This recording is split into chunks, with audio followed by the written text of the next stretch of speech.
which has become less tolerant. As recently as 20 years ago, the traditional cat and mouse game between hobo and bull prevailed. As long as you weren't a total jerk and you got off when he told you to and climbed back on when he wasn't looking, as long as it looked like he was keeping tramps out of the yard, everything was fine, says an old-timer I know named North Bank Fred. Now it's totally different. Todd Waters, a former marketing executive who goes by Ad Man on the rails and free-range human being in his emails, complains that now they'll even chase you when it's raining, and more often than not, send you to jail if they catch you.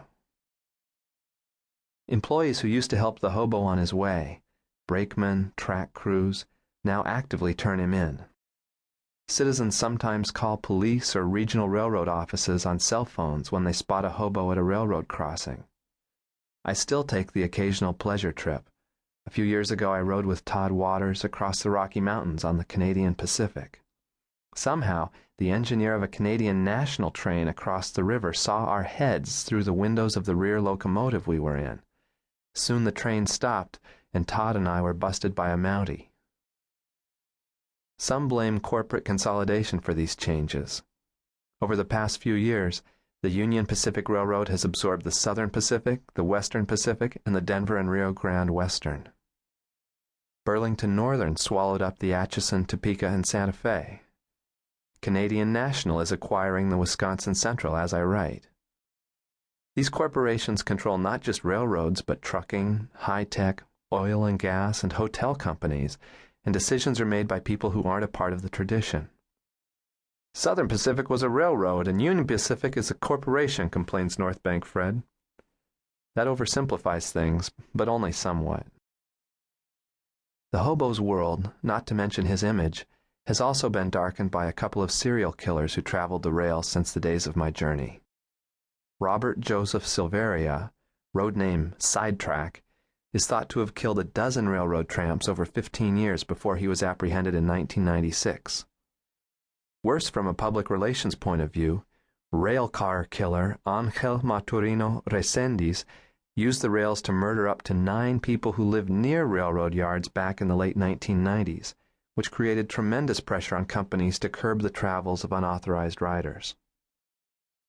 When I wrote this book, hobos could still get extra allotments of food stamps by applying multiple times in different train towns: Marysville, California, Everett, Washington, and Havre, Montana, for example. That scam kept a lot of people on the move, but tighter food stamp regulations have changed things. Most able-bodied adults without dependents, ABODs in federal parlance, are now cut off after 3 months unless they find a job. But probably the worst thing for modern hobo life has been America's prosperity. The greatest peacetime economic expansion in history, as Bill Clinton and Al Gore called it, without question shrank the ranks of the homeless and the unemployed. If train crews are a little less helpful to the guys they find in their yards, it may be because when they look at them they don't see themselves dispossessed, but rather recreational riders. Los Angeles actor Bud Hopkins often hit the rails with a guitar in the late 80s and early 90s, and made it into many newspapers too. Or a newer wave of nose-ring nation people, as North Bank Fred calls them. Punks, radical environmentalists, and other disaffected youth, with chains and mohawks and stuff. Scrawled in chalk on the railroad underpass in Seattle is no longer, "Portland Slim was here," but "Anarchy rules."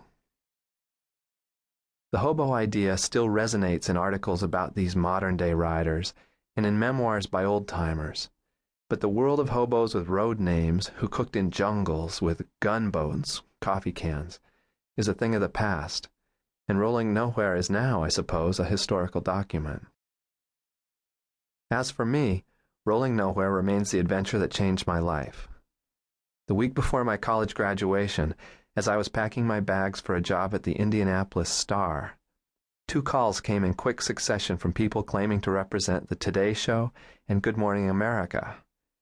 They'd seen a Wire story about my travels, they said, and wanted to fly me to New York. It seemed so unlikely that I accused the second caller of playing a prank.